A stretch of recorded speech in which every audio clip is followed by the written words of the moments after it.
Selamat datang di JLFI PIC Indonesia Gift Ministry atau Growing in Family Together Ministry. Hari ini kami akan memberikan sebuah pelajaran keluarga yang dapat membantu Anda memiliki hubungan yang harmonis yang memuliakan Tuhan. Tuhan telah mengizinkan kami untuk melihat sekilas ke dalam beberapa agama yang berbeda selama masa pertumbuhan kami. Dia telah membawa saya dan istri saya dari satu negara ke negara lain melalui pesan dari berbagai pendeta, pemimpin-pemimpin gereja, gereja-gereja, denominasi-denominasi, budaya, kebangsaan, dan pengalaman-pengalaman untuk menunjukkan siapa sebenarnya Yahweh itu. Kami menemukan banyak harta karun ketika kami berjalan bersama dalam kehidupan ini. Tuhan selalu baik bagi kami, khususnya dalam masa-masa paling sulit dan menantang, dan kami berhasil melalui semuanya. Kami menemukan harta karun yang begitu berharga. Pertama, Alkitab. Ini sangat berharga karena disinilah kita belajar segala sesuatu yang perlu kita ketahui tentang Tuhan dan diri kita sendiri. Kedua, kehidupan kita. Kesaksian yang terbesar yang dapat kita berikan ditunjukkan dalam kehidupan pribadi kita. Memperbaiki kesalahan.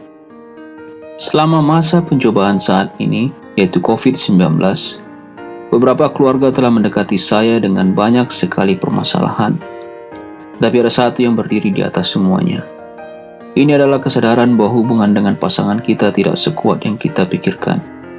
Beberapa orang menceritakan kepada saya bahwa mereka bertengkar hampir setiap hari, saling serang dengan kata-kata yang buruk, berteriak, merasa frustasi, marah, kesal, dan kadang-kadang membenci. Hal ini sedang terjadi di banyak rumah tangga sekarang.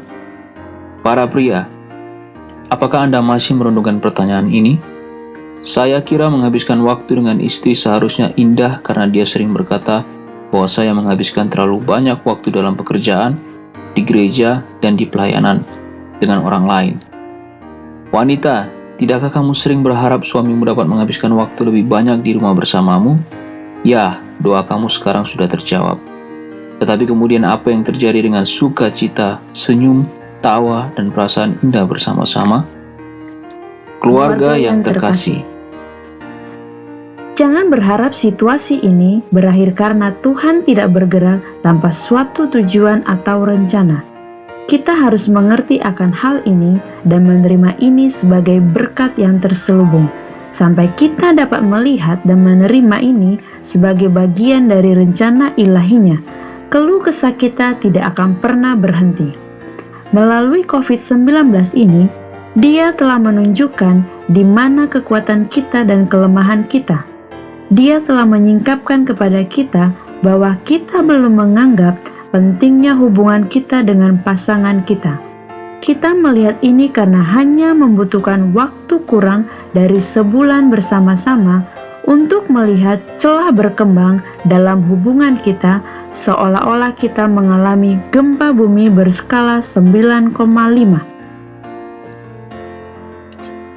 Poin pertama, lihat dari perspektifnya Tuhan. Mengerti dan menerima semua situasi yang sulit dan menantang dalam kehidupan saya sebagai bagian dari rencana ilahinya. Masa-masa dalam kenyataannya ialah waktu untuk berlatih. Karena hanya ketika latihan menjadi lebih sulit, maka prajurit terbaik tercipta. Begitu kita mengerti akan hal ini, kita dapat menggunakannya untuk pertumbuhan iman kita, menggunakan kekuatan kita untuk membantu orang lain, dan menghilangkan kelemahan-kelemahan kita.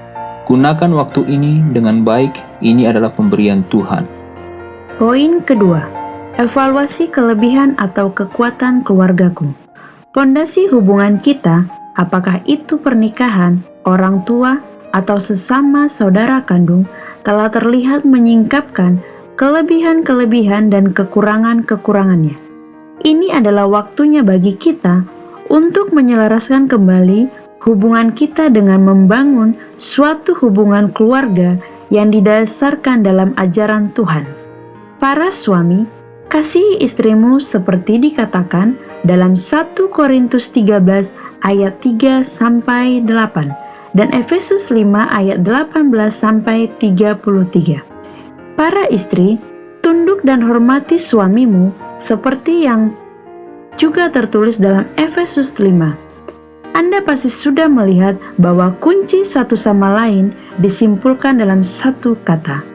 Bagi suami yaitu kasih, dan untuk istri yaitu tunduk. Ketika Anda berniat untuk melakukannya, gunakan kasih, kerendahan hati, kesabaran, dan pengampunan. Poin yang ketiga, dapatkan gambaran besarnya. Para pria, lihat gambaran besarnya. Istri Anda telah mengurus hampir semua hal dalam rumah selama tahun-tahun pelayanan Anda. Sekarang Anda sedang menghabiskan hampir semua waktu Anda di rumah, dan berikut ini mungkin apa yang telah Anda lakukan selama beberapa minggu belakangan ini. Yang pertama, memberitahu dia apa yang akan dimasak, di mana menyimpan sesuatu, bagaimana mengatur waktu istri Anda, dan mengoreksi istri Anda. Kedua, meminta dia untuk mengambilkan sesuatu karena Anda tidak tahu di mana barang tersebut disimpan. Yang ketiga, santai di rumah setelah kerja satu harian, karena itu yang Anda telah lakukan di masa-masa lalu. Menonton TV, bermain dengan anak-anak, dan mengobrol melalui handphone. Yang keempat, menginstruksikan istri Anda untuk membersihkan ini dan itu, bertanya kenapa pakaiannya belum dicuci dan jam makan terlambat. Bolehkah saya menyarankan Anda untuk mencoba hal-hal ini sebagai gantinya? Yang pertama, menawarkan bantuan untuk membantu pekerjaan rumah, mencuci piring, merapikan tempat tidur, menyapu lantai, membersihkan jendela, mengajar anak-anak, merapikan lemari, dan area lain dalam rumah, atau bahkan menyiram bunga. Yang kedua, biarkan istri Anda menjadi manajer di rumah, meskipun Anda adalah kepala rumah tangga, karena dia telah melakukan pekerjaan yang baik dalam mengurus rumah selama bertahun-tahun. Anda dapat memberikan saran-saran, tetapi jangan terlalu banyak, tetapi biarkan dia yang memutuskan untuk mengikuti saran Anda atau tidak. Yang ketiga, para wanita melihat rumah sebagai tempat kerja mereka, sedangkan pria melihat rumah sebagai tempat untuk santai setelah bekerja keras seharian. Situasinya sekarang sedikit berbeda. Anda menghabiskan waktu hampir selama 12-16 jam di rumah setiap hari bersama-sama. Para pria, kita harus mengerti bahwa akan sangat sulit bagi istri yang sibuk untuk mendengar suaminya memberitahukan apa yang harus dilakukannya selama 12-16 jam di rumah. Sementara Anda bersantai hampir sepanjang waktu di rumah. Ambil alih beberapa pekerjaannya atau bantu mengurangi beban kerjanya. Anda juga dapat mencoba sesekali untuk mengatakan kepadanya bahwa Anda menghargai apa yang dilakukan istri untuk Anda dan anak-anak. Katakan terima kasih atau bahkan lakukan sesuatu untuk menunjukkan rasa terima kasih Anda. Yang keempat, jangan selalu fokus kepada kesalahannya dan mengoreksi dia. Ulurkan tangan Anda untuk memperbaiki situasinya. Yang terpenting, belajar untuk selalu melihat hal-hal yang indah dan luar biasa yang telah istri lakukan untuk Anda dan anak-anak. Suami, mendemonstrasikan kasih Anda dengan menolong istri Anda dan mengakui hal-hal hebat yang dia lakukan untuk Anda. Kristus telah menunjukkan kepada kita bahwa seorang pemimpin besar yang benar sebenarnya adalah orang yang melayani sesama. Ikuti teladan Kristus. Istri, berbicara kepada suami dengan hormat dan bersabarlah dengannya. Belajar untuk mengampuni seperti Kristus. Ketika manusia menyalibkan dia berkata, "Bapa, ampunilah mereka, karena mereka tidak tahu apa yang mereka lakukan." Saling membantu, berbagi dengan beberapa keluarga melalui audio atau video call tentang yang pertama, apakah yang dapat kita lakukan untuk membantu suami atau istri kita.